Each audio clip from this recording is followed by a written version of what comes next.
A very good evening, one and all. Welcome to Sundays with Online Dentistry once again. Thank you for all the support that you have shown us through all these years. Kindly wait for just a few minutes while we enter all our participants. Our session will start shortly.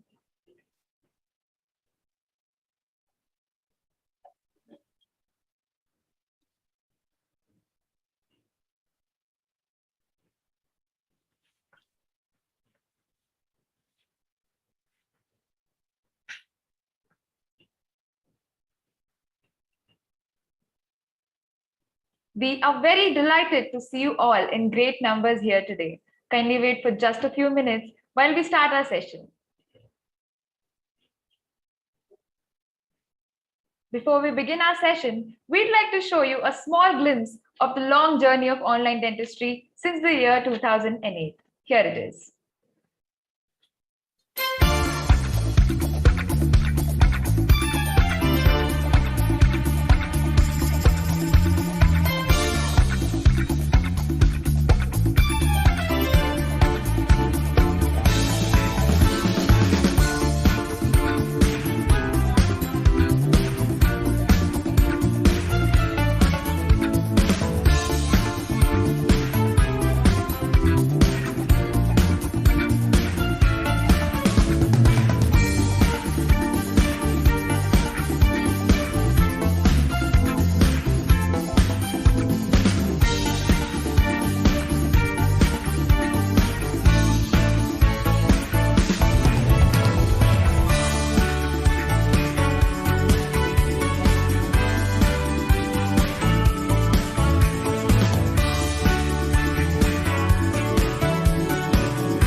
Thank you, dear ladies and gentlemen. Our motto is to redefine dental education, and we have been standing up to it appropriately.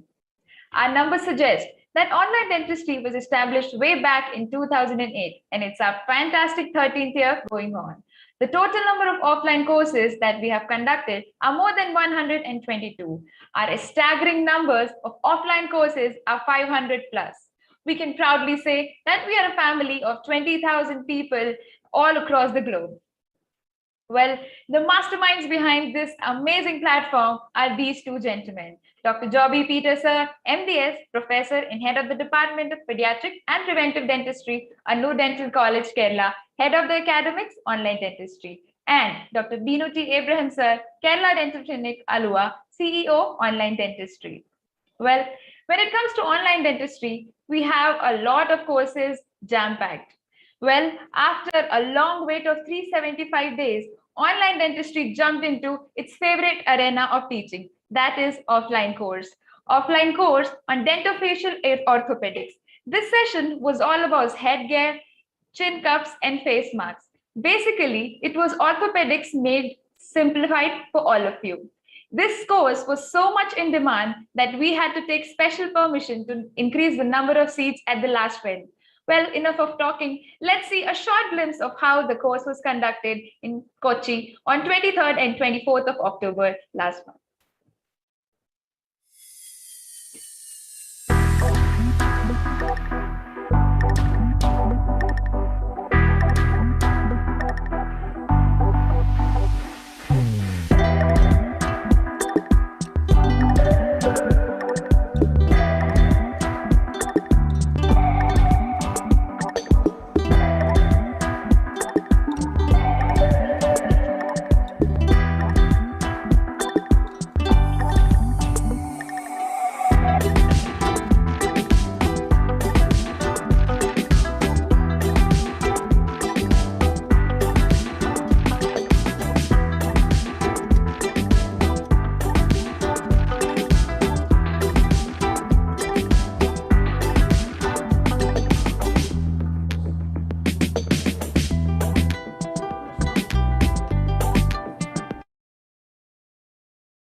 This was about dentofacial orthopedics. I'm sure our participants can testify how amazing this show was. Well, now that we have kickstarted our offline courses, there's no looking back. We have our next session coming up on 11th and 12th of December on dentofacial orthopedics to your favorite city, that is Bangalore, India. Well, to all the participants who have missed out or did not have the idea of it, you can join us and book your seats at the earliest because the seats are limited to 25. Coming up with the next most sought after session, not just by the clinicians, but by the patients as well. Today, everybody needs a happy and a clear smile at all times. They cannot risk even 1 year with braces. Well, we have the course and a solution for you all. Incorporate clear aligners in your clinical practice. Most BDS clinicians are thinking if we can actually practice it or not. The answer is yes, you can definitely practice this. Also, we have a small offer for you. This course can be practically free for you because we are offering a small discount with association with Max Dent Company. Well, all the details will be given on this numbers and our website www.onlinedentistry.in. Cutting to the chase, we all know oral and maxillofacial pathology are the building blocks of dentistry, and it has become a cornerstone for every branch of dentistry. All the clinicians, all the clinical practitioners need this. Today, the team Online Dentistry is proud to introduce someone who is most sought after speaker in the country, a great clinician, a great research guide, and also a very gentle human being. Dr. Deepu George Matthew, sir. Welcome to Online Dentistry. Dr. Deepu George Matthew, sir, is MDS, Hendon Professor, Anu Dental College, Kerala. Sir has graduated from Raja's Dental College, Dr. MGR Medical University, and pursued his post-graduation from Raga's Dental College, Dr. MGR Medical University, Chennai. Dr. Deepu George Matthew, sir, has 13 years of academic and research experience. He is currently working as a professor and head of the departments of oral and maxillofacial pathology at Anu Dental College, Kerala. Sir has a postgraduate diploma in tobacco control and also a certificate degree in biostatistics, epidemiology, and research methodology. He has been a guest speaker of various national and international conferences and also has multiple international publications credited to him. He has been a recipient of multiple awards such as Dr. T. Rajshekharan Award for the Best Photography on Oral and Maxillofacial Pathology in the year 2008, and also Avatar Krishnan Prize in the 14th Indo-US Flowmetry Workshop at Sri Ramchandra University, Chennai. He is also a founder partner and a supervising pathologist for Nirnaya Orofacial Diagnostics and Treatment, an exclusive oral pathology diagnostic service since the year 2016. Sir, we are delighted to have you here and thank you for choosing us as your host. Ladies and gentlemen, Dr. Deepu George Matthew, sir, on your screens. Sir. So thank you so much. Thank you so much, Devika, for giving such a wonderful introduction. Let me just share the screen.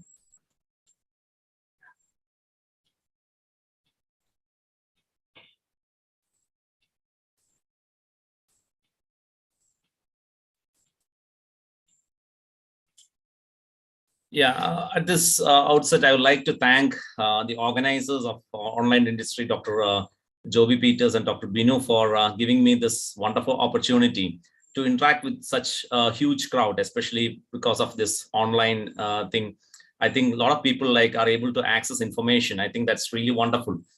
So sometimes I feel when we talk about oral mucosal lesions, people have got a feeling we are going to talk about you're going to go back into the oral classes in your third year, and where you had the classification of red and white lesions and all those things that you had mugged up all those times. So I just want to relieve your attention and tell you that I'm not going to do any of those kind of things. There's not going to be any theory over here. So just like when two doctors come together, when they talk about the practice, what they're going to do is they're going to talk about the kind of cases that had seen and the kind of predicament they had faced. So the same thing I'm going to do with my peers, who are listening to me today. And I will be able to share some of the experiences that I had, like, when I have been practicing orthopathology, and like share some insights that is going to help you in your clinical practice. So that is how I'm planning to take it forward. So this is where I come from, Anu Dental College and Hospital, as a B++ accredited dental college. And my department is somewhere over here in the second floor. And it's a postgraduate training department. At the same time, a Center for PhD by Kerala University of Health Sciences. And I've been doing exclusive orthopathology practice from 2016 onwards, along with Dr. Jubin and Dr. Karis and Dr. Joseph. And it was inaugurated by Dr. Varghese Mani in 2016, and we have been going forward. Until now, we have been able to give services to more than 230 clinicians, like all over Kerala. So, the cases comes from different parts, and more than 10 to 15 hospitals, like the maxillofacial department, like we are giving the services, histopathology services for them. And so those cases and the cases that I had seen in the hospital, like in the college, that is what I'm going to present here. Now, the reason why I don't want to talk any theory is what we need to, two reasons for it. That is what I want to put as the introduction for my presentation. The first one is, like, if you don't know something, you are never going to see it in the patient. That is, the eyes does not see what the mind does not know. Okay, so the reason you have to know about these things is because, like, unless you know it, you're not going to see it in the patient. Even if it is there, you're going to miss it. And the second reason is, the reason why I don't want to discuss any theory today is the lesions does not follow textbooks. Okay, it's my professor, Dr. Ranganathan from Ragas, like, he used to tell me all the time, that lesion doesn't follow textbooks. Like, whatever you are learning in your textbook is just going to be a very basic outline. And when you're going to see the patient, each patient is going to be different. And like each case scenario that you're going to encounter is going to be different, where you need to put your mind there and you have to make clinical decisions then and there itself. So that is what I'm going to emphasize during the presentation for today. So the contents is, like, are biopsies really necessary? Because many times, like, when it comes to dental practice, people often, they're very reluctant to go for biopsies. And why do they need to do that? They will try to do sort of empirical treatment. So we are going to see whether really biopsies are necessary or not. What are preparations you need to do before going for a biopsy? Where you have to take a biopsy from, how much tissue you have to take, and how to really take a biopsy, and what are the easier way to do a biopsy procedure, and what do you mean by clinical pathological correlation? Why do you need to do that? So this is a dilemma that everybody is going to face, that in a clinical practice, whether I need to do biopsies or not. So, like, whether I have to send the tissues for histopathological examination, is it going to be of any kind of clinical benefit for my patient and for myself? Is it a waste of time? So that is what we are going to see for the first part of this presentation. So when you look into any clinical practice, you will see that even though we have so many parts in the oral cavity, our practice, 95% of our practice is limited to the teeth and the gums, like, or the gingiva, where all the rest of the areas, like the soft tissue areas, are often being ignored, and it's not being properly taken care by the dental surgeons. So that is where, like, we need to have a look into it. And this is I feel like this is one of the most underestimated part of dental practice, that is about the oral mucosal lesions. Many people will comment that, like, we don't have that many cases that is coming.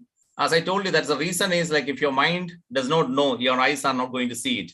So that may be the reason why you're not going to see, or you're going to miss out many of the lesions that is going to encounter in your clinical practice. So what are the common things that you're going to see in your clinic? You may see erythematous gingiva. Sometimes you can see a mobile teeth where you're going to do an extraction for it. Sometimes you do extractions and, like, you're going to wait for the wound to heal from the extraction socket. Sometimes you may get impacted teeth, and maybe like once in a month or something, you're going to get a white patch. So these are the common things that you're going to encounter in your clinic, any practice you're going to see. So let's see, like, how a pathologist can play a role in making the diagnosis, and how what you call laboratory service is going to help you in augmenting your practice. So this is a case like that I had seen, an 18-year-old male patient. You can see the gingiva is a little bit erythematous. This is another 60-year-old male patient. Again, you can see a similar erythematous gingiva. This is another 46-year-old female patient. Again, you can see the upper and lower gingiva is erythematous. And you can see another 75-year-old male patient, again with an erythematous gingiva. You can see that all these four clinical presentation, all these four cases have got similar clinical presentation. And what you're going to give the provisional diagnosis for these cases? I'm sure that you're going to give a diagnosis as a desquamative gingivitis. That's a common thing that everybody says, like, or you may even call it in a very simple words like erythematous gingiva. Now, this is just a descriptive terminology. Now, let's have a more deeper view for each of these kind of cases. So the case number one actually came from Dr. Arun from Trivandrum. It's an 18-year-old male patient, and you could see this erythematous gingiva or the marginal gingiva over here. So he went ahead with a biopsy, and when the histology came, this is what we saw in the histology. So I'll explain to you, don't worry about it. Now, what you're seeing here is a lot of the yellow arrow is showing a lot of inflammatory cells. And you can see some areas like that is actually the blood vessels.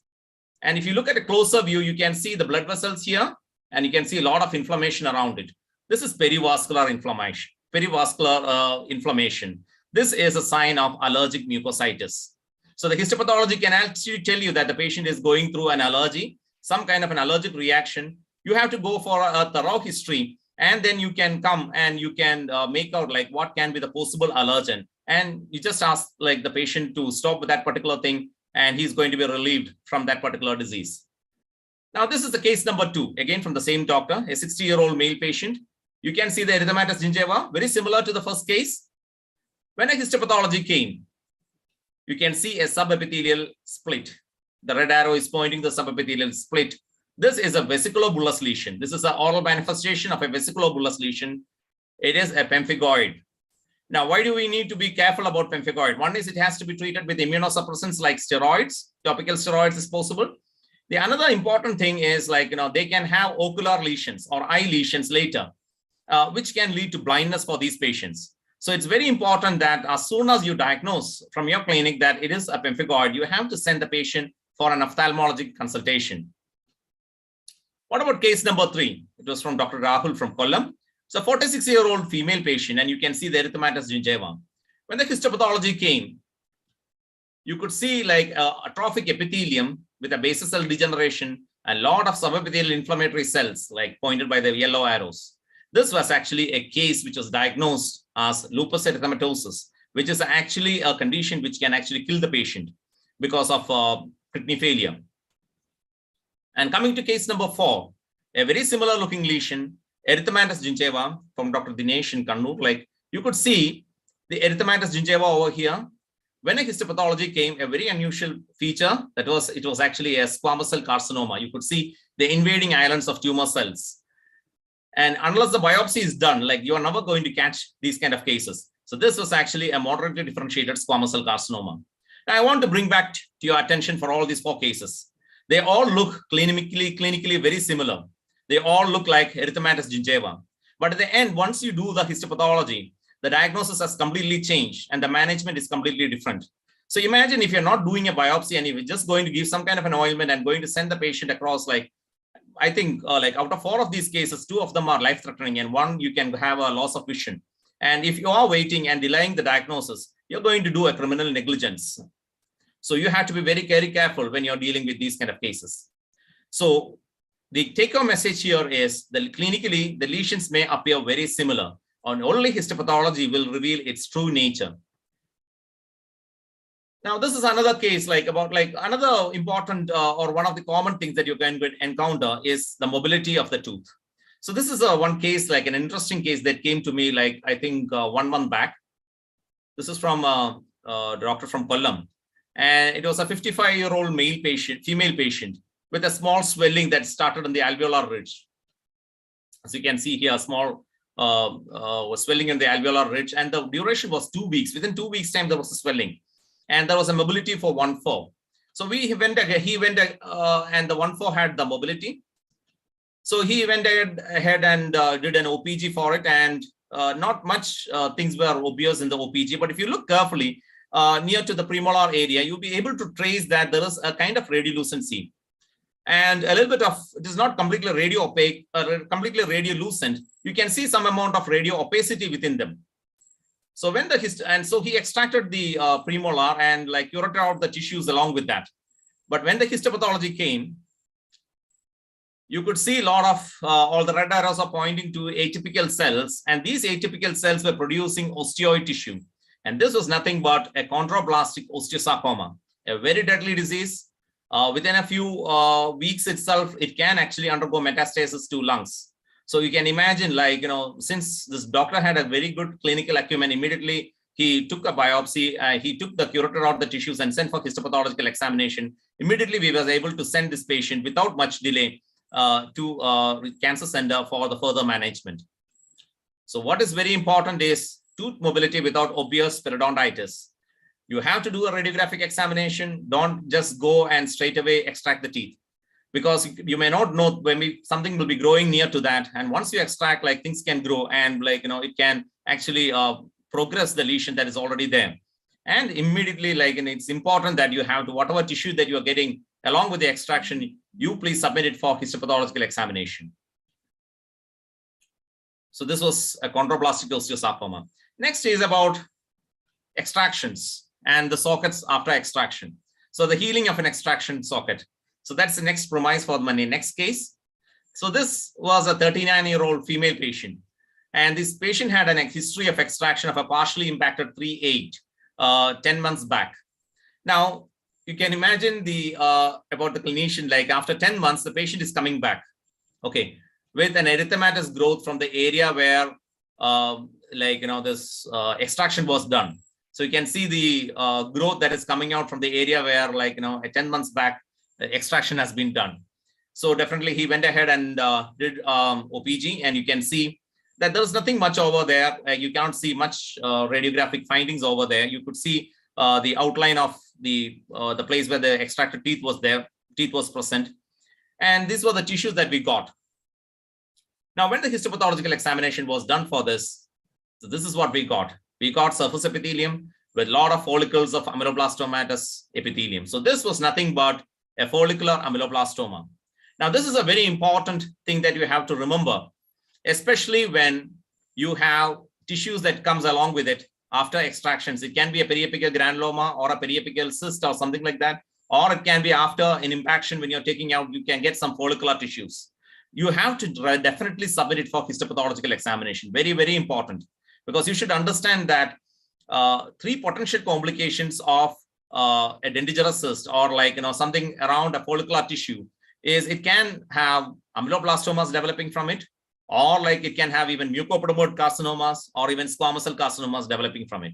So it's very important that when you have impactions done and when you're taking out the tissues, if you get some kind of when you're taking the teeth out, if you get some tissues along with that, definitely submit it for histopathological examination. No patient is going to deny that or going to say that just because you have to spend 800, patient have to spend 800 rupees for a histopathological examination. No patient is going to say that it need not be done. Any educated patient will be definitely will go for that, because they will think that you are a very thorough clinician and you want to give the best for the patient. Next is about an impacted teeth. So there are a lot of things that can happen along with an impacted teeth. So this was a nice case. So this was from from Kochi. So this was a 12-year-old male patient. Impacted 3/4 was there. You can see an impacted 3/4 with the pericoronal radiolucency. You can see a lot of radial, and I think the 3/4 was a little bit tilted, so it was not possible for them to bring it out. So RCT was done for 7/4, and so this pericoronal radiolucency, which was a bit worrying for the for the doctor. So this was the 3D reconstructed image of the CBCT. You could see the impacted teeth with the pericoronal radiolucency. So instead of, they had contacted us, and we had discussed the case with them. So when we were discussing the case with the clinician, we suggested that it is better, since such a radiolucency is there, it is better to take out the whole thing together and submit the soft tissue part for histopathological examination. So when the histopathology, this was the teeth along with the tissues that came along with that. So when this tissue was submitted for histopath examination, this lining epithelium was what we got. So if you have a closer look at this particular lining epithelium, I hope I will try to bring your memory back to what you have learned about like in your oral path classes. So if you look at the basal cells over here, you can see that the basal cells are ameloblast-like cells with reversal of polarity. The nucleus is shifted away from the basement membrane, and the superficial suprabasilar cells have got a stellar reticulum-like appearance. So this was nothing but luminal unicystic ameloblastoma. So you can imagine if you're trying to just extract the deciduous teeth above, and you're just going to leave it over there. And if you just leave it over there, perhaps in a 1 year or 6 months time, just like what you had seen for your previous case, this would have blown up into a full-blown ameloblastoma. So luckily, the clinician was very much interested to send it for histopath, and we were able to see that it was a luminal unicystic ameloblastoma. But these type of ameloblastoma can be just treated like a cyst, and with enucleation, you don't have to go about with any aggressive management procedures, and you just have to keep the patient for a long-term follow-up. But there are other variants of unicystic ameloblastoma like intramural and intramural type of unicystic ameloblastoma, which if it comes, like you will see islands of the follicles within the connective tissue capsule, then you have to manage it in an aggressive manner, just like your conventional ameloblastomas. So follicular tissues that you get along with impacted tooth has to be submitted for histopathological examination. That's an important point that you have to remember, especially when you're doing your dental practice.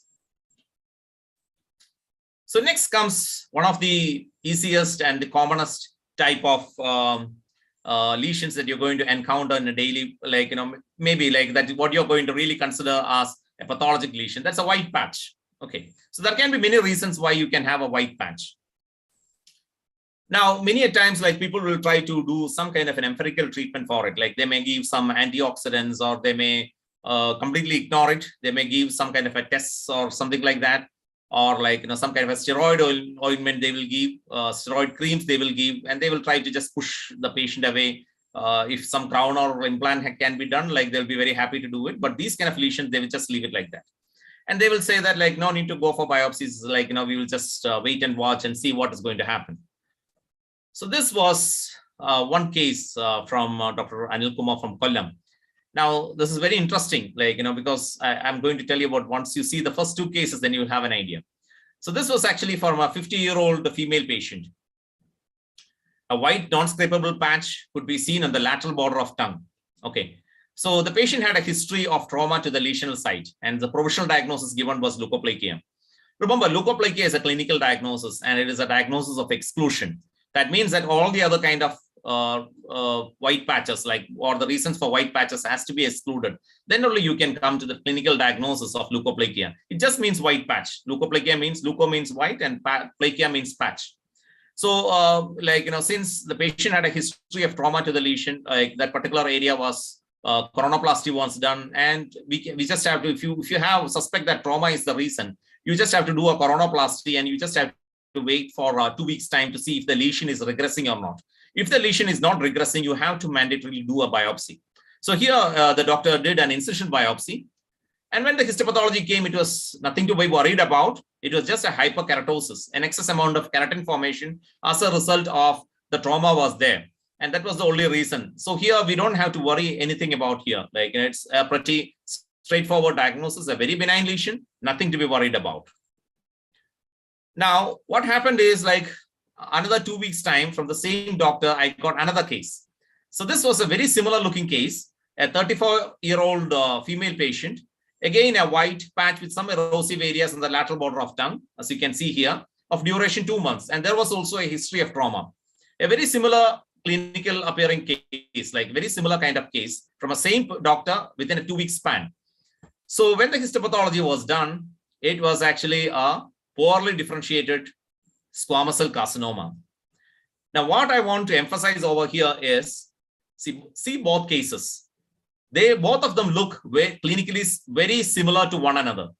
So unless you do a biopsy, you're going to miss the second case. First case, definitely it is going to be benign, only once you do the biopsy. The second case, if you had waited and watched for if you just left the patient for more than 1 month, like definitely it would have gone to the neck metastasis. So it's good that the doctor was very good, and he had caught these cases at the very earliest itself. So the take-home message here is the leukoplakia is just a clinical diagnosis. It can range. Once you do the histology, it has to be the clinical diagnosis of leukoplakia is being replaced by the histological diagnosis. And this histological diagnosis can vary from a very benign hyperkeratosis to a precancerous dysplasia or even a cancer. So you will never know what is going to be there underneath that white patch until you do a biopsy. What if you're going to miss a squamous cell carcinoma if you don't do a biopsy? So it is very important that when you get these white patches, you exclude all the other reasons for white patch, and you do remove all the reasons for the white patch. And still, if it is remaining over there, make sure you do a biopsy for it. Now, this is another interesting case, a very similar looking lesion. Okay, it's a 47-year-old male patient. You can see a white patch on the right lateral border of the tongue. Patient had a little bit of burning sensation. Possible history of trauma was there. Now, there is a particular history for this patient. This patient, had this lesion, started this lesion. The duration of this lesion is around 2 years. 2 years back, this patient had a small erythematous or a small depapillation, and a small white patch had developed on the lateral border of tongue, as you can see here. This was from Thiru. This case was from a doctor from Thiru. And you could see 2 years back, this was a lesion, and this has actually progressed to what you see today. And so definitely, they had tried some steroids and all. It was not working, and the patient was really worried about it. And we went ahead and did a biopsy. So it was actually, we were thinking about leukoplakia, and especially in lateral border of tongue, we are nowadays we are getting a lot of cancers. So we were very much worried, and we want to rule out cancer here. So when the histopathology came, we were in for a surprise. There was no malignancy here. And what we were seeing was actually an atrophic epithelium with basal cell degeneration and a subepithelial band of inflammatory cells. This was nothing but, it was a lichen planus of plaque type. This is another common, lichen planus is another group of white lesions that you're going to routinely encounter in your clinical practice. It's a plaque type. This is a special type of lichen planus, especially when it comes to the tongue. In the lichen planus, especially in the dorsal aspect of tongue and the lateral borders, you're going to see a plaque type of lichen planus, which is completely, looks exactly like your leukoplakia. So unless you do a biopsy, you're not going to make out that it is going to be a lichen planus. So once you know it's a lichen planus, you can very well give topical steroids, and perhaps intralesional steroids can be given, and you can completely symptomatically manage this particular patient. So when it comes to lichen planus, the other cases of lichen planus, many a times we see people once they see the lichen planus, typical lichen planus, reticular lichen planus and all, very easily you can make out from your clinical examination itself, and straight away they will start with immunosuppressant therapy, that is topical steroids like TES or Kenacort. They can start with that. So that is where this case number 10 is coming. So this was actually a 44-year-old male patient with a burning sensation on taking spicy food, very classical features of lichen planus. And if you look carefully, and this patient had this lichen planus for around 4 years, and if you look carefully, you can make out this lichen planus and the striae, the small white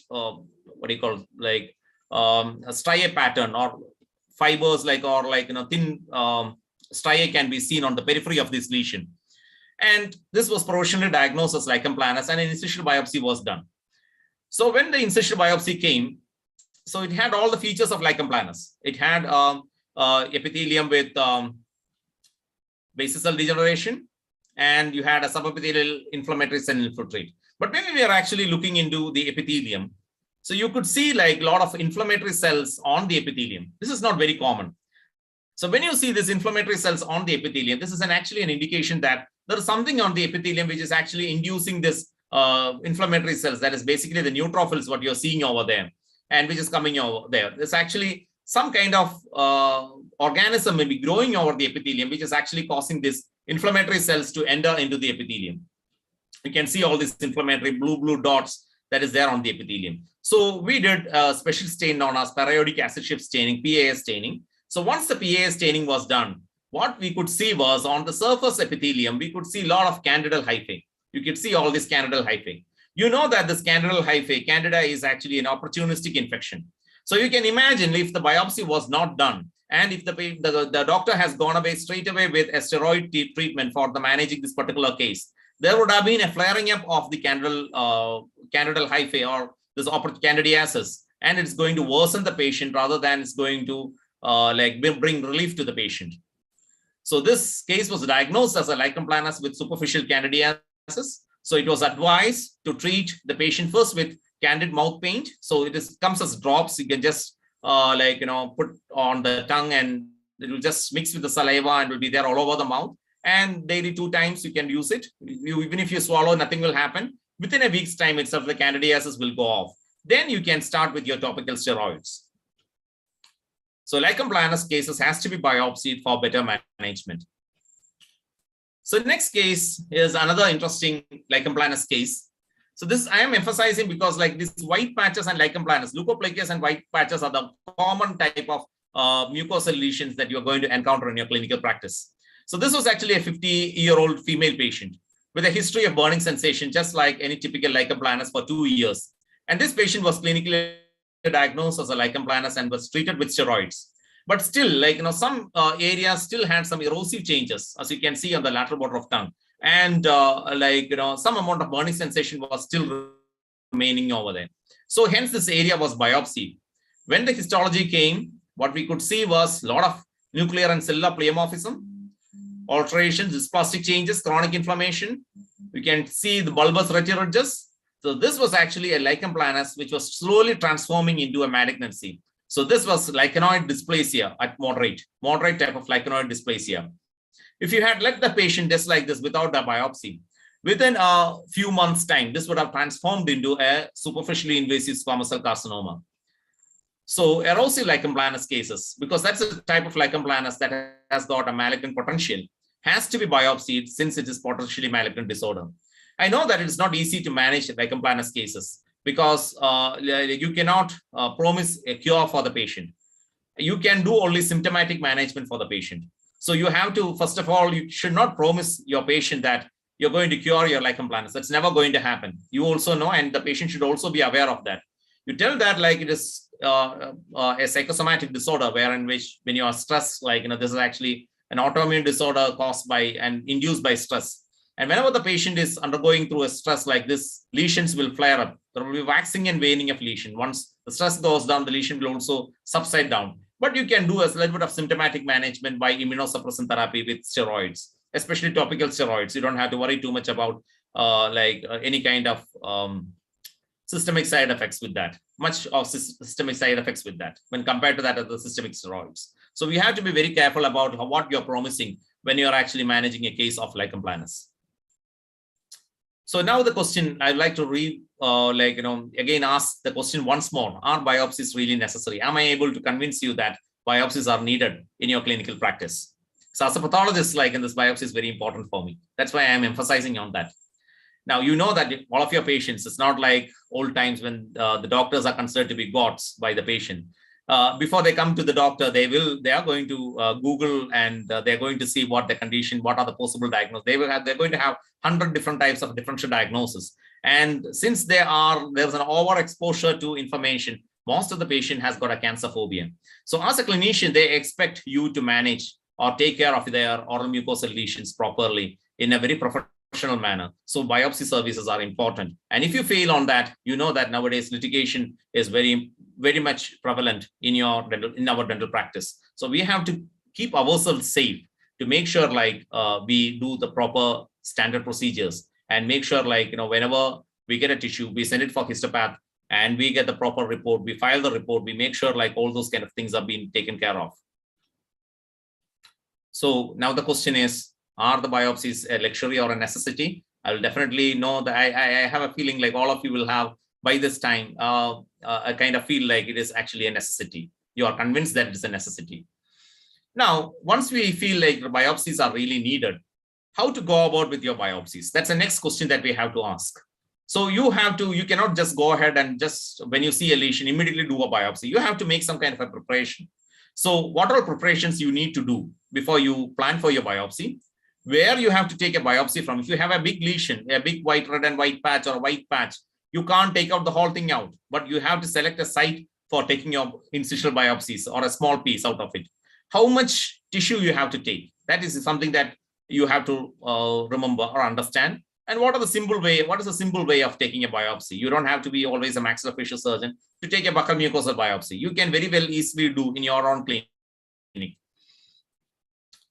So this is another case that I had seen when I was working in Sri Mogambiya Dental College in Kulashekaram, way in 2010. So my professor there was Dr. Isaac Joseph. He was my undergraduate teacher also. He was my head of the department at that time. So this patient had come to his clinic. It was actually a 64-year-old male patient. The patient had a lot of BD smoking habit and little bit chewing habit for more than 30 years. And you can see a flattened lesion and ulceration on the palate. Very well, you can see that. You can see that it's actually extending into the soft palate area and to the alveolar ridge on the other side. Now, this patient, a biopsy was taken for this patient, and it came out as a well-differentiated squamous cell carcinoma. Now, the patient was not that educated. So the patient was a little bit apprehensive, and suddenly, he was in a denial mode. And once the biopsy was done, he was given antibiotics and anti-inflammatories. NSAIDs were given. So he was asked to come back, then remove the suture, and he was asked to go to regional cancer center. But he suddenly was lost to follow up. He never returned back. And when he came back, he again visited us back after 1 month. He went and saw sir after 1 month.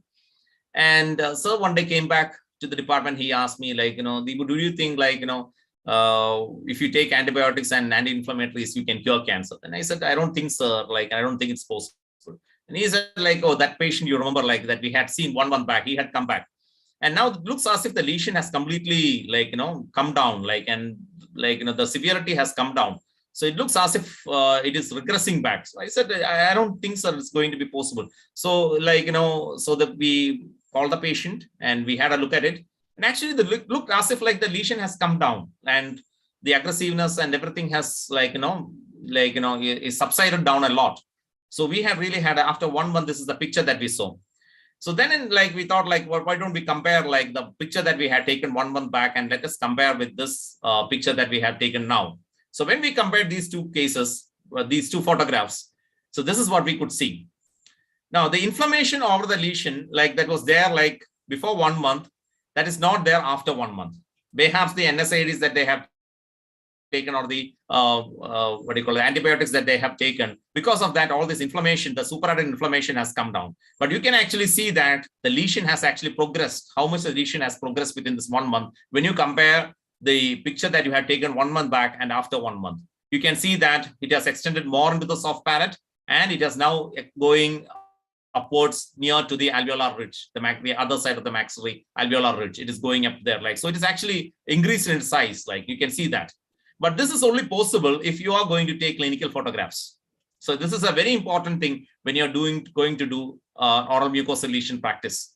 Whatever you have whatever your memory, what picture is that is there in your memory, it's not going to be there after 1 month, and the mind is going to play tricks with you. So unless you have photographic documentation of the lesion, it is not going to help you when you're doing the follow-up of these patients. So it's very, very important that you have to take photographs for this clinical lesions.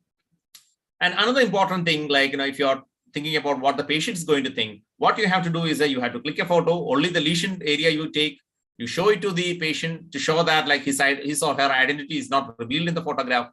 And once the patient sees the lesion, they become more aware of it. It is a type of patient education. The patient becomes aware of the problem that they are having, and they also become a part of the team that is managing this particular problem or this case or this particular lesion. So they are going to keep monitoring. They're going to see this lesion, and they're going to see this increasing in its size or changing its texture on the surface, and they are going to report back to you. So this can actually motivate the patient for follow-up and can educate the patient. And you can even convince the patient for a biopsy once you show the lesion to the patient. So this clinical photography is an important tool and an important thing that you have to do, especially when you are going in for oral mucosal lesion practice. So you have decided to go for a biopsy. But one of the important frustrating thing the clinician is going to face is when the report comes that like no proper report has come, and the doctor is and the pathologist is going to tell you that advise rebiopsy. And one of the two reasons why they will give a report like that is because the specimen is not, they will either say that the specimen is not from a representative area, or they will say that inadequate specimen for evaluation. So they are not able to give a proper diagnosis. So you can imagine that you have convinced the patient somehow to do a biopsy. You took a biopsy and the patient will be very apprehensive, very tense, and they will keep on calling from the next day. You have taken the biopsy from the next day onwards. They will keep on calling, doctor, what is the report? Like, do I have a cancer? Then when the report comes in the end and we don't have a diagnosis, and suddenly like you'll be thinking like what you're going to, how you're going to convince the patient, how you're going to pacify the patient. That is what is going to be there in your mind. So before getting into all those kind of problems, if you have an idea about what all are the things that you have to keep it in your mind before you start with your biopsy, how you have to plan your biopsy, all these problems can be avoided. So the first thing that we have to see is how to select a representative site for biopsy. It depends from lesion to lesion, the type of lesion that you're going to see. The representative sites are going to be different. So you can imagine that you have a huge lesion or a bigger lesion, and you're going to take only an incisional biopsy out of it. And unless if you take the biopsy from a representative site, you're not going to get the right answer that you're looking for. So let's talk about where to take a biopsy from, especially if it is a red patch or a white patch. So if you look at a diagrammatic representation of the leukoplakias and the erythroplakias, the white patches and the red patches, you will see that because of the exposure to tobacco or any kind of carcinogen or even from a trauma, like you can see that initially the epithelium is going to respond by the production of keratin. So that is a kind of protective mechanism by which the epithelium is trying to protect itself from the insult that they are going to face, maybe from the carcinogens or from the trauma. So as the lesion progresses, as you can see, as the lesion progresses more and more, the ability for the epithelium to produce keratin will come down. And some of the more mutated cells or the more altered cells will completely lose the ability to undergo to produce keratin. And those areas will appear more and more red in color. So you can imagine that if you have a big lesion like this, where you have red areas and white areas, the reason why you are doing a small incisional biopsy is to see if there is any malignancy or not. Because you are suspecting malignancy, you want to rule out malignancy. So you have to go in and take the biopsy from the area which clinically you will be able to see where it has undergone the maximum transformation, where you expect to see the maximum amount of malignant transformation.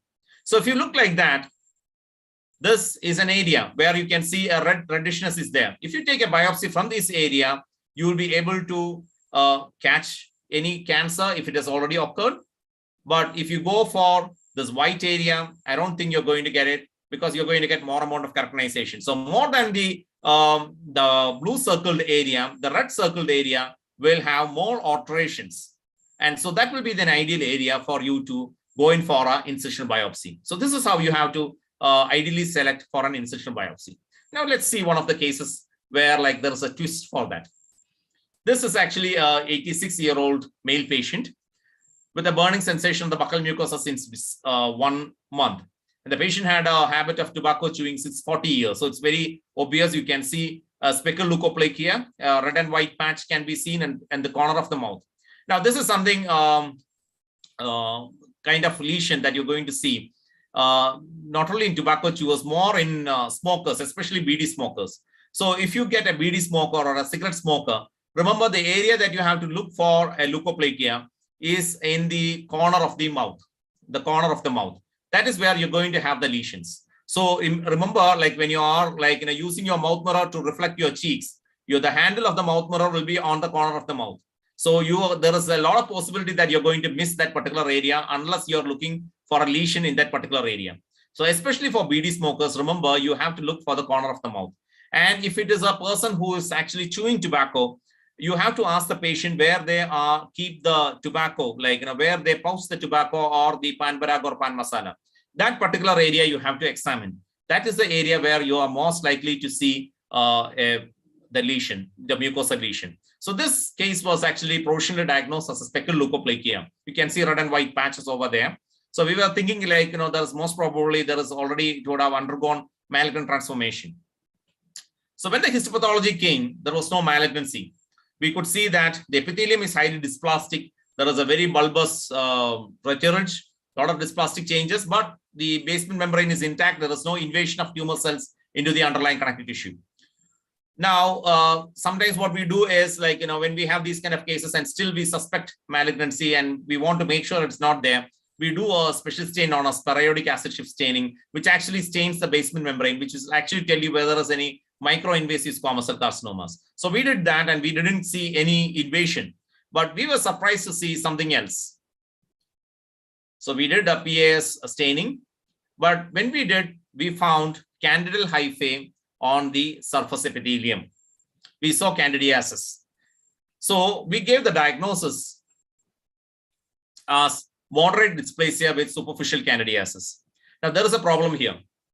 Now, when you have superficial candidiasis, there is going to be inflammation. And because of the inflammation, there is going to be redness in the mucosa. In the lesion, there will be redness because of superficial candidiasis, not because of the mutations. So, like, when you are seeing a lesion, you're going to take a biopsy from the most erythematous areas to make sure, like, you're going to take the the biopsy from the most altered area or the area which is undergoing the maximum transformation. But when you have superficial candidiasis, because of the candidal infection, because of the inflammation produced by the candidal infection, there is going to be the erythematous changes for the lesion. So you may miss the real changes because of mutation, because of the carcinogenesis. So what we advise is, like, we advise the clinician to go in for an anti-candidal treatment for 2 weeks time, then reevaluate the lesion again. So if you do an anti-candidal treatment, what is going to happen? The candidiasis is going to go off. So all those redness on the lesion, which is caused by candidiasis, is going to completely vanish. Then whatever redness is remaining in that lesion is because of the malignant transformation or because of the carcinogenesis. So this case was again reevaluated, and after anti-candidal treatment of 2 weeks, then a rebiopsy was done from an erythematous area that was remaining after the anti-candidal treatment. So when the biopsy came and when the histopathology was done, we could see that invading islands of tumor cells in the connective tissue.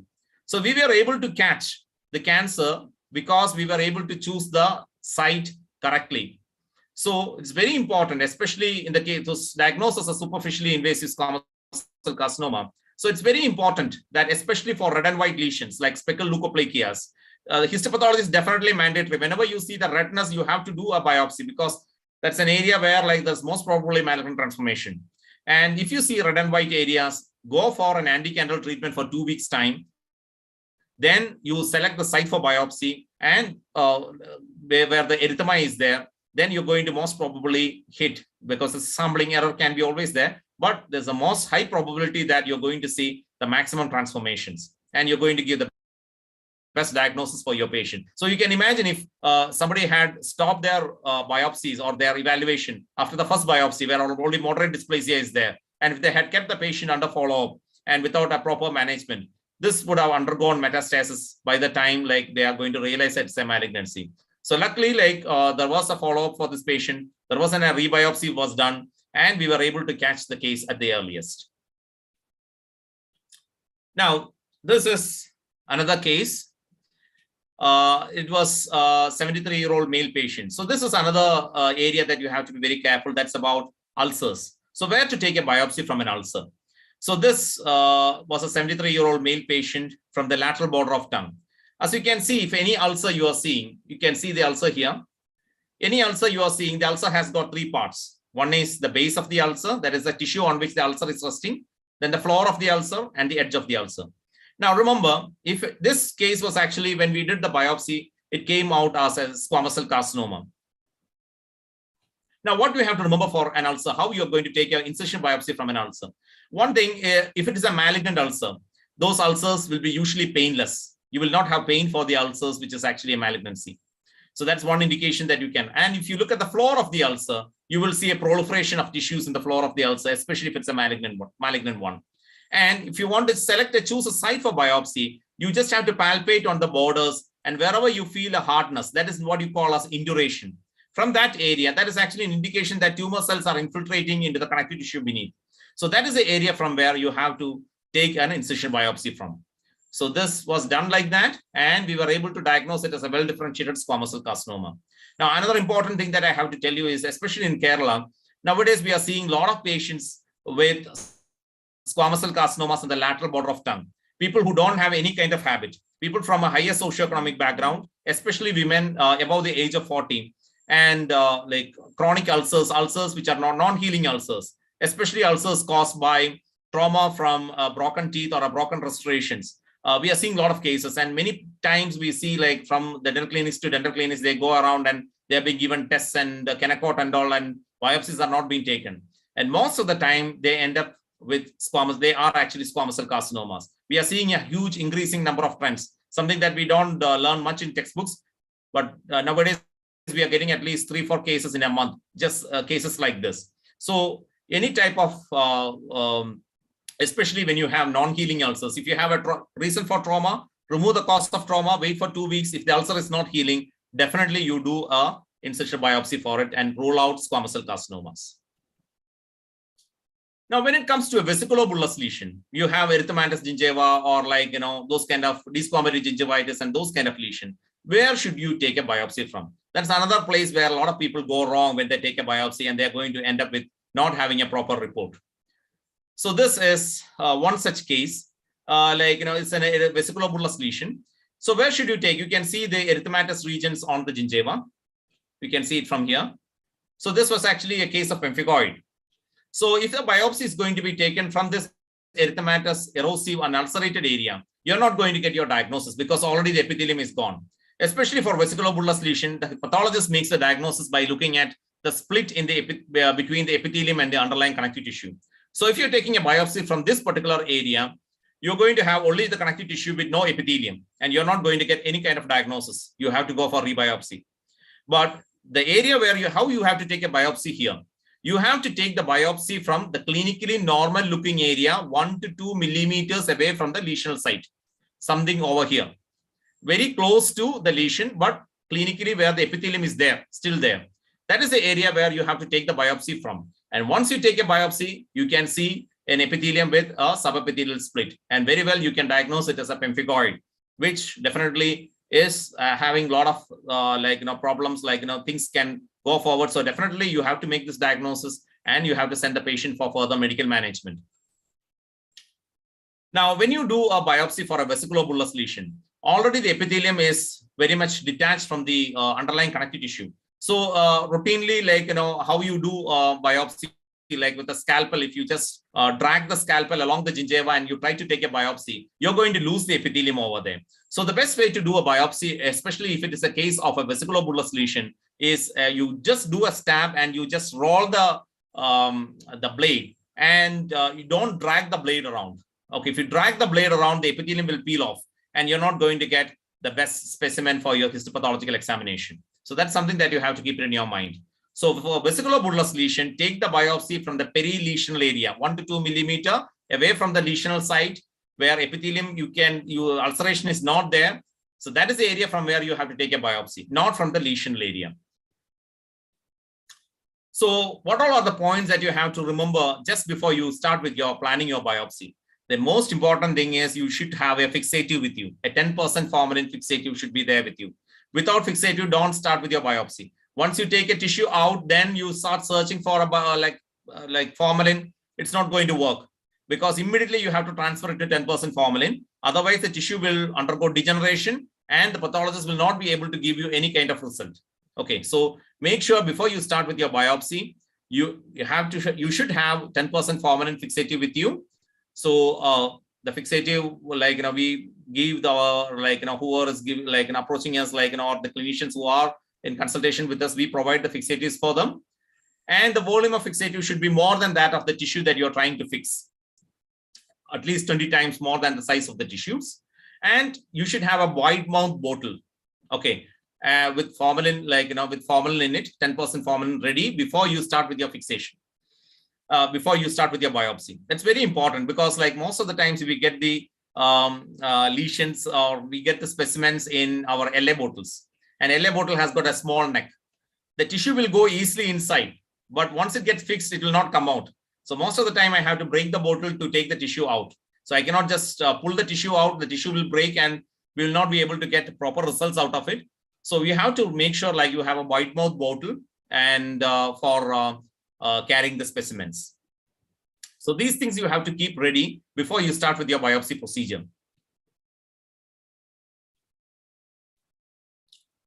Now, how to go about with your biopsy? So instead of scalpel biopsy, one easy way to do that is by means of a punch biopsy. So for different diameter punches are available. So this is the punch biopsy that you can see here.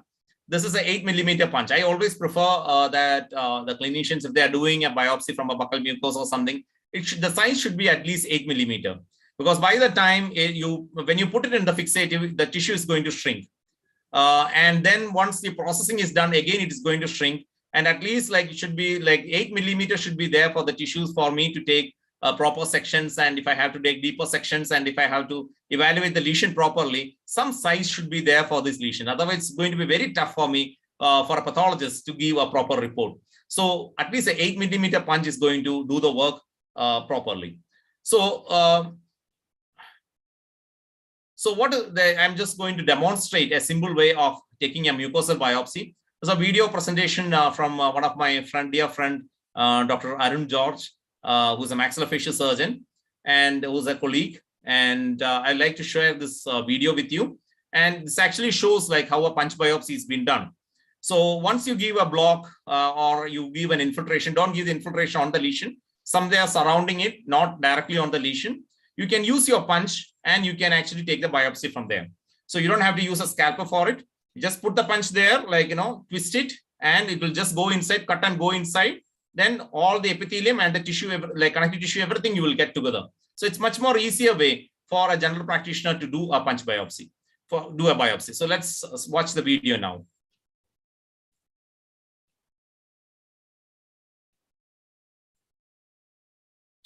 So this is, they are showing the punch.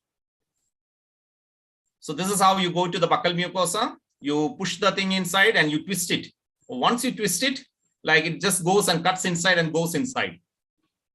Then you remove it. Already the cut is being made. You don't have to use a scalpel. And you just pull out the tissue with your tweezer. With your forceps, you can just pull it out. And you can see after the epithelium, a lot of connective tissue also has come.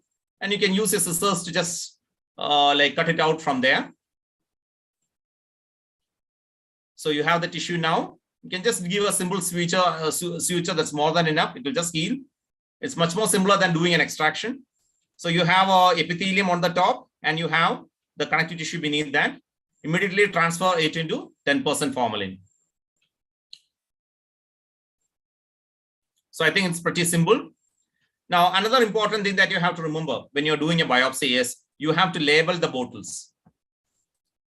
That's very important. You have to label the bottles. Because remember, if you don't label the bottles and send it to a pathology lab, see, daily we'll be getting multiple number of cases. And there is a probability that it can get mixed. Another reason, like, if you have two lesions in the oral cavity, you have two patches in the right buccal mucosa and left buccal mucosa or like something like that. And unless you don't put the both lesions, like both biopsy specimens together in one bottle, one can be a cancer, one can be just a hyperkeratosis. So you don't know, like if you put both the things together into one bottle, you will never know which one is cancer and which one is not. So from a single patient, 2 biopsies you are taking, put it in 2 different bottles. So it's very, very important that you mark the bottles properly, write the name and age and sex of the patient. All those things you have to mark properly. That biopsy bottles has to be properly labeled with a proper requisition form. You have to send it to the pathology lab. Okay. How much to take? That's the next question that people can ask. So most of the lesions that you had seen, it's easy, like, whatever you're doing with a regular punch, you can take it. And that is going to be more than sufficient. If you get enough amount of epithelium and connective tissue, you can make the proper evaluation. But sometimes there are certain lesions that you have to take an extra precaution when you're doing a biopsy. So this is one such case where a 48-year-old female patient with a habit of tobacco chewing, you could see the tongue lesion over here. And this lesion was, it's like something like looking like a verrucous carcinoma. Now, the problem with verrucous carcinoma is once you do a biopsy, just like when somebody does a biopsy, the epithelium has got a lot of thickness. So when the biopsy was done and the section came, we could see only epithelium. There was no connective tissue. Now, the problem with verrucous carcinoma is you have the basement membrane breach is not there. But sometimes there can be invasion into the connective tissue and it can turn into a conventional squamous cell carcinoma. Then it has to have an aggressive management. But unless we have, the pathologists have got a connective tissue beneath it, we will not be able to evaluate whether it is a conventional squamous cell carcinoma or it's just a verrucous lesion. So these kind of cases where you have a lot of keratosis or a lot of keratinization or white areas like verrucous growth, you have to go for a very deep biopsy. So this case was advised for a rebiopsy. When a rebiopsy was done, we were very much able to see a lot of connective tissue beneath it, and we were able to see that there was no invasion of the tumor cells into the underlying connective tissue. So this is very important that when keratotic lesions are coming, you have to do a deeper biopsy. A lot of connective tissue you have to take, or a lot of depth it has to go down when you're doing a biopsy. So if you are taking a large excisional biopsies, like this one, there's something that you have to really remember. This was actually a case, a 70-year-old male patient with a tobacco usage habit, and we could see an ulceration on the buccal mucosa. And since like previous biopsies had shown only dysplasia, and we were suspecting that it can be a malignancy, and since it was possible for us to completely excise it out, an excision biopsy was done to rule out malignancy. So this case was excised out. So this is how the case came. Now, this is very important that before this kind of thing happens, or when these kind of lesions are being taken out, if you have a communication, if you have a discussion with the pathologist, it's going to be really beneficial, because here the clinician was able to actually told us about the borders. So he had put a small short suture on the superior borders and larger suture in the anterior border. So we were able to evaluate the borders separately for this particular case and see if any malignancy is there, whether the borders of the surgeon or the excision borders of what the surgeon has taken out, whether it's clear of tumors or not, tumor cells or not. And what we do for that is we actually paint the area where the surgeon has made the excision with India ink, and that can be evaluated in your slide also. So we painted the area where the surgical excision was done with India ink, and then we are going to, you can see the India ink that has been painted. Then we are going to take out only the borders and then the lesional tissue in the middle. And when the lesional tissue was seen, we could see it was a superficially invasive squamous cell carcinoma. We could see the invading islands of tumor cells coming into the connective tissue. Now, what is interesting is you look at the borders, how we as a pathologist is evaluating the borders and telling the surgeon whether the borders are involved and whether you have to go in for resurgery. So you can see the anterior border here. So what you can see is you can see the inked excision border where the surgeon has made the excision. We were able to evaluate and see that in the slide. And you could see the squamous cell carcinoma way behind it. So there was actually a lot of clearance of normal tissue between the squamous cell carcinoma cells and the excision border. So this anterior border was clear of tumor cells. So we could very well confidently tell the surgeon that you don't have to worry that those borders are all clear of tumor cells. You have completely taken out the tumor. So the patient is going to have a very good prognosis. So this is how we give the report. We tell about all the tumors or all the borders, and we can see that actually all the anterior, posterior, and superior borders are all free of tumor cells, except the inferior border where the tumor cells were seen very close to the border. So this is an area where the surgeon has to next concentrate on the posterior inferior border. So this was actually a superficially invasive squamous cell carcinoma. So it's very important that, especially when you're taking excision biopsies, especially large biopsies, if you are able to mark the areas like the borders with some sutures or something like that, it is going to be really helpful for the pathologist to give you more information regarding the particular case that's been done. And another important thing is that don't divide the tissues after surgery. Don't cut the tissue, give one tissue to one pathology lab and give another tissue to the another pathology lab. You will not be able to properly evaluate the case. If you want to get a second opinion, what you have to do is that you have to first trust your pathologist first. You give all the tissues to that particular pathologist. You get all the report from there. You get all the slides and blocks from there. You give the slides and blocks to the second pathologist to get a second opinion. That is the way you have to go ahead with if you want to get a second opinion. Now, this is the last case for today. And this is from Dr. Tatu sir. It is a 45-year-old male patient, a very interesting case. And the patient had a erythematous enlargement of the gingiva and what we call as a strawberry gingivitis, a very rare kind of disease. What we call it as a Wegener's granulomatosis. Now, this is a life-threatening disease. Most of these patients, like it's in a kind of autoimmune kind of a reactive lesion. And most of these patients, if they don't get the treatment in the right time, can die because of kidney failure. So one of the differential diagnoses for this is a leukemic infiltrate. If the patient has got leukemia, the infiltrate can somewhere resemble very close to this. So this was ruled out with a peripheral smear. And when you do a peripheral smear, it's more than enough for us to see whether any leukemia is down. So that was completely ruled out. So histopathology was done, and we could see a lot of inflammation. What we have to remember is for this particular disease, like histopathology is not a diagnostic. Okay, it is not pathognomonic, especially gingival biopsies are pathognomonic, is not diagnostic for the thing. Just we can just collaborate with or corroborate with the clinical diagnosis. That's all we can do. So how we confirm for this particular Wegener's granulomatosis is by doing certain serological tests. Now, what we have to remember is that the treatment for this particular disease is giving heavy doses of systemic steroids. As you know that, like without a proper evidence, if you give systemic steroids, it's not going to be right for the patient because steroid treatment has got a lot of side effects. So you have to make sure, like, your diagnosis is accurate. So there is a serological test known as C-ANCA, which is actually done on the blood. And for 95% of the patients with 90 to 95% of the patients with Wegener's granulomatosis, it will be positive.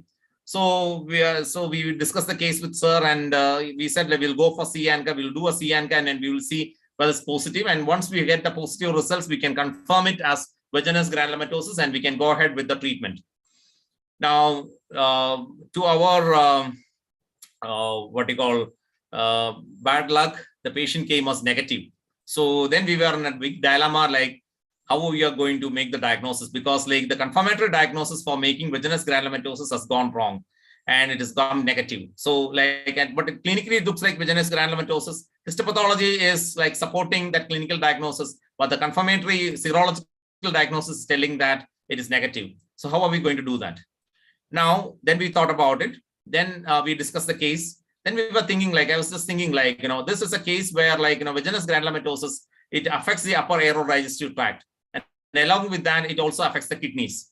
So very easily, we can see whether the kidneys are affected by doing a kidney function test. So we did a kidney function test. Serum urea creatinine level was raised and albuminuria was there. All indications that the kidneys are being affected. So this was more than enough, because we should remember that the C-ANCA is positive only for 90 to 95% of cases. What if our case falls in that 5%, which is actually C-ANCA negative, still it is Wegener's granulomatosis.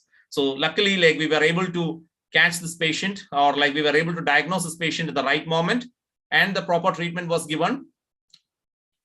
And like, this is what you can see after the treatment. It was completely healed and the lesions were completely disappeared. Now, what is very important, the take-home message here is you need to have the clinician should have a good relationship with the pathologist who's diagnosing the cases for them. There should be a lot of discussion that is happening between the clinician and the pathologist for each case, and that is going to be really helpful in the patient management. And we make sure like those kind of, I make sure like those kind of discussions really happen. We always have an interaction, a personal relationship with the clinicians who are sending the cases to us. So that's very important, this kind of a relationship. So choosing your pathologist is very important. When you are doing your mucous and lesion practice, you need to have a pathologist with whom you can interact with, and whom on which you have a lot of confidence with, and who is going to ready to listen to you, the same time discuss the cases with you. So this is my college and my team, and thank you so much. And I would like to offer, like, you can take out this number, and if you can send your addresses from our lab, we can send you a small biopsy kit with a punch biopsy, 8mm punch along with that. And that will be really useful for you. And we'll be here to help you out in any kind of things. And feel free to call us and call me and send your cases, and we'll be happy to take care of it. And this is the address where you can send the specimens to. So thank you so much for your patient listening. Thank you. Thank you, sir. Thank you so much for such an enlightening session. We could actually connect the link of the books and the clinics together and see how effective your class was for all the clinicians and the students as well. Thank you so much, sir. Thank you I so much. request all the participants to please put in their questions if they have any. Also, I'd like to tell all the participants if they want to contact sir or sir's lab, they can contact us at Online Dentistry and we can connect through. Dr. Deepu sir, it was an amazing presentation, sir. You just kept us on the chair. We could not move because of the cases and the way that you went. It was an amazing. It was a top class presentation, sir. So all the participants, please put a big hands for Deepu sir. Just put a clap for Deepu sir for the amazing presentation that he has done in a clinically oriented way. Please put in your views and talks in the chat box or all in the WhatsApp group for the effort he has taken to coordinate and make us understand in a very simpler way. Please put your doubts there. Sir is there for another 5 more minutes. So Dr. Devika will be taking care of the Zoom chat and I will be taking care of the Zoom. Thank you so much, sir. It was an amazing one. Thank you so much, sir. Thank you, sir. We have a video request from someone, sir, but if you could just tell us how much should be the depth of the incisional biopsy, it would be great, sir. See, most of the times when you have a punch biopsy with you, you put like 2 or 3 turns, like, and it goes inside, like, it's more than enough. Like, it is going to automatically give you enough amount of connective tissue for you to make proper depth. The only time when you have to be really careful is especially when you are going to deal with hyperkeratotic lesions. So there, I prefer you go for a scalpel biopsy, and you have to go with a little bit more depth than usual that you go. So with our usual punch, like, most of the time that depth issue is going to be taken care of. And another important issue is that you should not use punch biopsy, especially for when you are suspecting a vesiculobullous lesion, because when you are putting the turns in the punch, like, when you're using the punch, the epithelium will peel off and go. So you should not use punch, especially when you are thinking about a vesiculobullous lesion. So that is something that you have to keep it in your mind. Yeah. Thank you, sir. So the next question is treatment for Wegener's granulomatosis. Yeah, see, Tata sir was doing the treatment along with a rheumatologist, and they had gone in for topical for oral lesions, and the patient was also given systemic steroid therapy by the clinician, like by the rheumatologist. But you have to remember that the steroid treatment is, you have to be really monitor the patient, and you have to take care of this kind of steroid treatment, because you can have adrenal insufficiencies and you can have osteoporosis and all those kind of things. So you have to monitor the patient, and once the lesion like tapers down, you can taper the treatment also. But topical treatment, like the dental surgeon was actually doing the topical treatment, and all those oral lesions was actually healed within a few weeks' time. Thank you, sir. The next question is also about the same, Wegener's granulomatosis. Could it happen in an isolated area with 2/3 of the teeth at a very early age, like 13 years? See, people always say that biology is a science of exceptions. So you can never like expect anything to happen in that particular age and things like that. Always, things can always happen at any time. Anything can happen. So that is why you have to always keep your mind and mind open to all these possibilities. So I think it's always better you can go ahead with your serological diagnosis, your biopsies, and you can rule out all these possibilities can be ruled out. Especially these kind of cases, you cannot wait too much. Like, too long, you cannot wait, because most of these cases are life-threatening cases. And many of these cases comes and goes through the dental clinics, and which has often been missed unless you keep looking for it. Thank you, sir. Thank you so much. Dr. Devia, there is one doctor, Dr. Shino has raised the hand. I'm just unmuting him. Can you talk, Dr. Shino?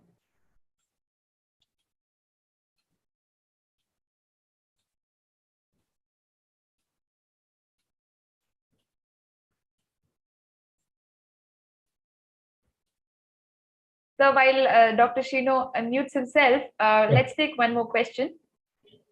The next question is, it is said in general that we should take biopsy from the most representative site clinically. Yeah. But in case of multiple and extensive lesions, it is very subjective, no, sir. How could you go about it? That's where, like, that there's always we human beings are not perfect. At the same time, there is always going to be something known as a sampling error. So that is where, like, you have to really use your clinical skills, because we have been discussing that. because especially if it's a red and white lesion, first you have to do an anti-candle treatment to make sure like all this candidiasis is gone and all those inflammatory redness have gone. Then you look for the areas where the redness is there. So if you want, you can use small punches and you can take multiple biopsies from the multiple areas. So that way you get more representation. So that's all what maximum people, they try to do toluidine blue supravital staining and all. But I have a feeling like just visual examination and your clinical experience is going to really take it and going to give you the right results. Thank you, sir. The next question. Yes. We have one question from YouTube. Yes. It is Dr. Deepa Pillai is asking, can punch biopsy be done for vesicular bullous or ulcer in the floor of the mouth? So that is going to be really tricky. I won't prefer, especially for vesicular bullous lesions, as I already mentioned, because vesicular bullous lesions, like, we have all this kind of epithelium is already about to get detached from the connective tissue. So when you put this punch and you're going to twist it, it is going to really, it is going to peel off, the epithelium is going to peel off and you're not going to get diagnosis. And especially for floor of the mouth, a lot of vital structures are there. And punch may not be an ideal way where you have to go for a biopsy there.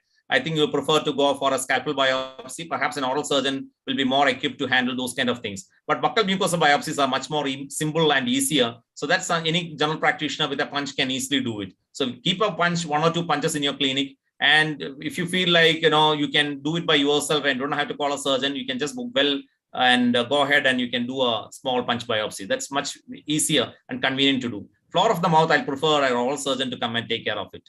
So you mean to say that conclude that a floor of the mouth area is a sensitive area, so a specialist like an oral surgeon would be better?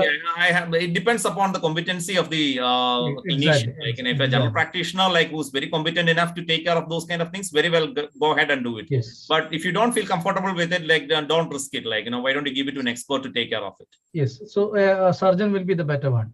Otherwise, buccal area and other area. I think if you don't have it's just a white patch on the buccal mucosa and you want to try out your biopsy, just go ahead with your punch and you can just very well do it. Great, sir. Thank you. Devika. Thank you, sir. So the next question is the biopsy for aphthous ulcer difficult to do? You don't have to really do an aphthous ulcer, a biopsy for an aphthous ulcer. You treat an aphthous ulcer, it will heal within 1 week time. If you don't treat an aphthous ulcer, it will heal within 7 days. That's all about aphthous ulcers. Even if you treat it and you don't treat it, it is going to heal by itself.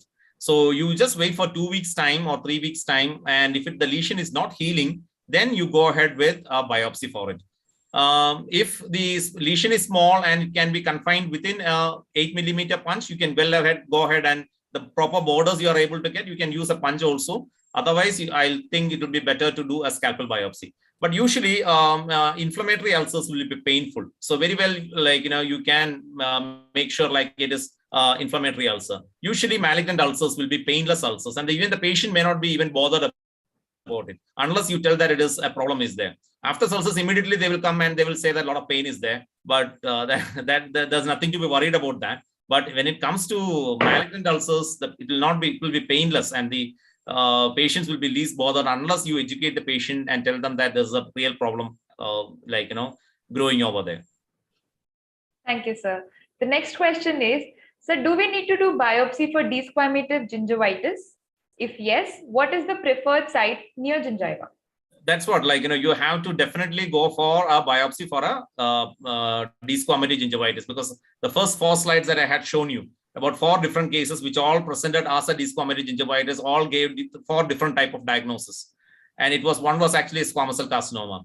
And pemphigoid, if it is a pemphigoid, later these oral lesions, when they progress, you can have ocular lesions leading to blindness. If it is a pemphigus, you can have respiratory difficulty. Sometimes all the, respiratory tract, the denudation can happen and can be even life-threatening. So those kind of cases, most of the time, these cases can have their initial presentation in the oral cavity, which within a few weeks' time or a few months' time can become a systemic lesion. So unless you do a biopsy, you're not going to get the proper answer for it. Now, where you're going to do the biopsy from? Again, I had told you about vesicular bullous lesion. You should never take the biopsy from an ulcerated area. You're never going to get your diagnosis, because the pathologist needs to see the epithelium and the connective tissue to make the diagnosis. So you have to take the biopsy from a perilesional area, that is area that looks normal, clinically looks normal, 1 to 2 millimeter away from the ulcer. That is where you have to take the biopsy from.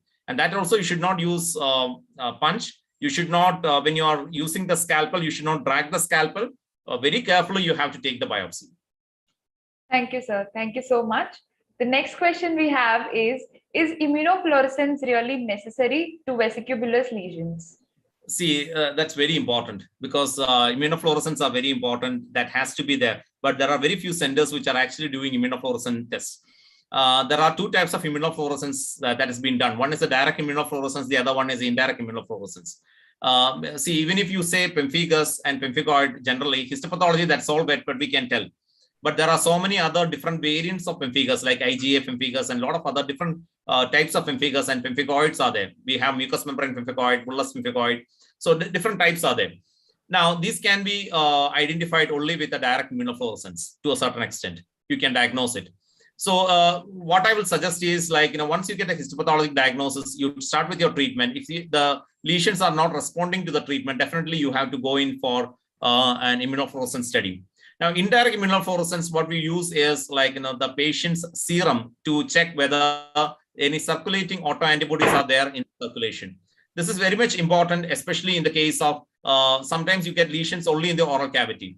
But if you do an indirect immunofluorescence, you can actually tell whether there is a possibility that it is going to, in future, it is going to become a systemic kind of a problem by looking at whether any circulating antibodies are there in the system. That can be done with indirect immunofluorescence, but very few centers are doing it. We usually send it to Amrita, or like, there are some labs in Trivandrum, near to Trivandrum, where the biopsies are done. But they're like, those kind of, if you are taking the tissues for immunofluorescence, you should not fix it with formalin. You can either, there's a micro solution is there, or you can actually put it in saline, and you have to put it in an ice pack and you have to send it. And within a day's time, it has to reach the lab, and they will be doing frozen sections for it, not the conventional processing. So you have to contact the lab and make the arrangements, and then only you go ahead with all those kind of procedures. Thank you, sir. Thank you. The next question is, do we need to give a stitch or a suture for a punch biopsy of 8 mm? I think it will be preferable to give a small suture, because like, it is going to approximate the tissue and the healing is going to be improved. So it depends upon the clinician. Like. Thank you, sir. So the next question is, which biopsy will be better among incisional, excisional, or punch? It all depends upon your comfort.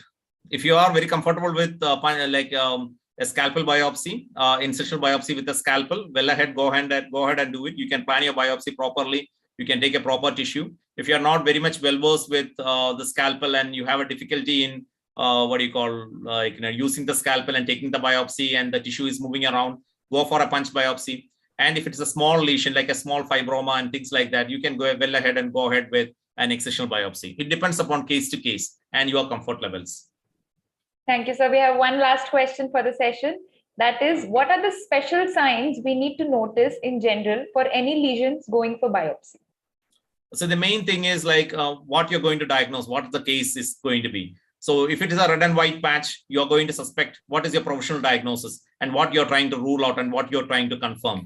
If it is a pre-malignancy, definitely look for areas of redness and areas of induration.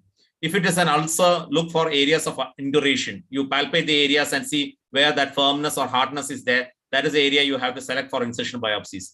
If it is vesiculobullous lesions, like look for perilesional tissues, a perilesional area, and you do a biopsy in that particular area. So it depends upon case to case how you're going to make the where you're going to take the biopsy from.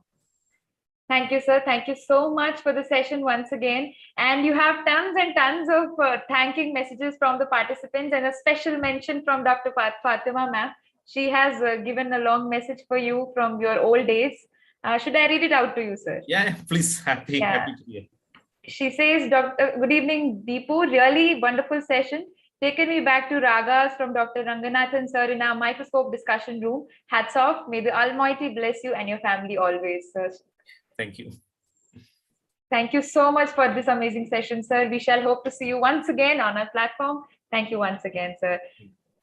Dear participants, thank you for supporting us for this long.